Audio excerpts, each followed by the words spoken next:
Hey, what is up, YouTube? What is up, Christianology family? So we have Harrison Butker. He's doubling down on his speech at the university. So let's get straight to the video. Hit the subscribe button if you enjoy the content. Let's get straight to it. Thank you.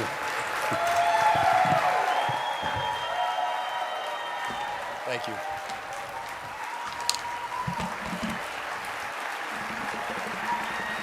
Thank you.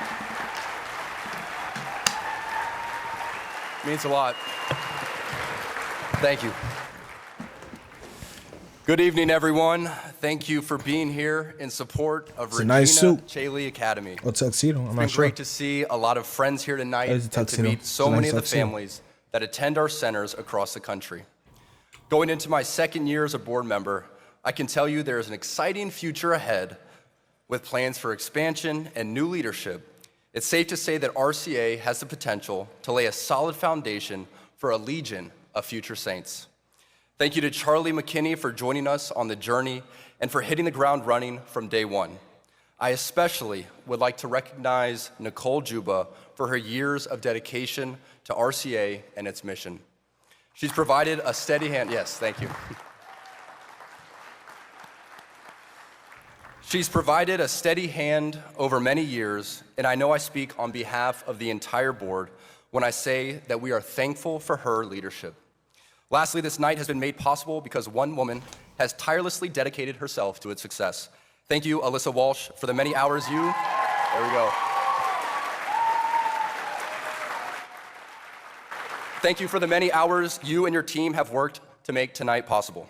Lastly, I would like to recognize Canon Commons and Father Akers for being here and supporting RCA. The fraternity and the Institute have both been instrumental in my formation as a husband and as a father. The theme for tonight's gala, Courage Under Fire, was decided many months ago, but it now feels providential that this would be the theme after what we have all witnessed these past 2 weeks. If it wasn't clear that the timeless Catholic values are hated by many, it is now. Over the past few days, my beliefs, or what people think I believe, have been the focus of countless discussions around the globe.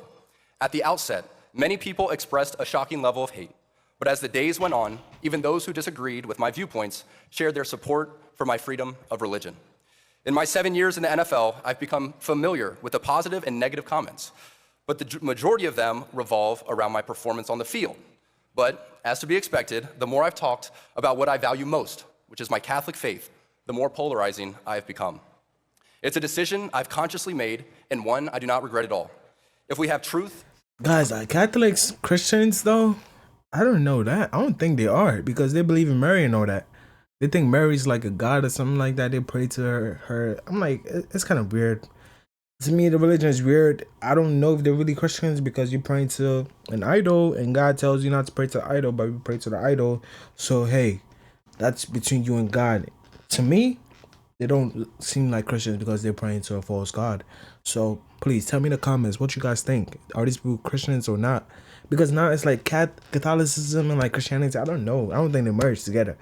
So when someone's like Catholic and they start talking about Christian things, I'm like, are you really Christian? I don't know. You praying to Mary. I don't know. I don't know why you're praying to Mary when Jesus never said pray to Mary.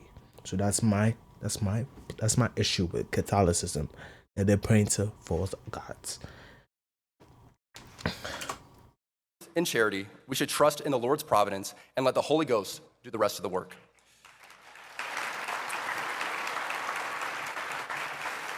Our love for Jesus, and thus our desire to speak out, should never be outweighed by the longing of our fallen nature to be loved by the world.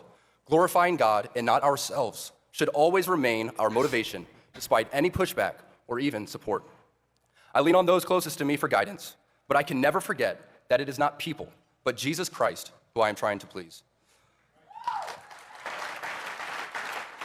I'm humbled by the support I've received from all walks of life, but I can't help but tremble at the thought of the courage many saints have shown in their lives. Would I be so bold if the repercussion was what Daniel faced in being fed to lions?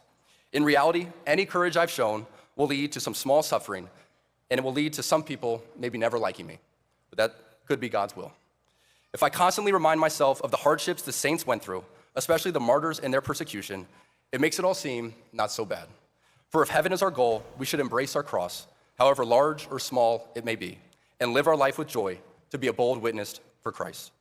My hope is that tonight's theme and RCA's mission will embolden others, that many more will be unapologetic of their Catholic faith and never be afraid to speak out for truth, even when it goes against the loudest voices. In the end, being courageous starts with the small things. Being disliked and mischaracterized by some is nothing compared to finding yourself in a lion's den. Thank you. Lastly, it's great to see my friend, President Steve Minnis. I would be remiss if I didn't thank him for his courage and his friendship. Thank you again for being here tonight. To the Heights. So it was a good speech. Congratulations to him for standing strong on his Catholic faith. He's doubling down on it, man.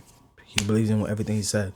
So if you enjoyed the video, kindly hit the subscribe button, hit the like button. I'm gonna see you on the next one. Peace.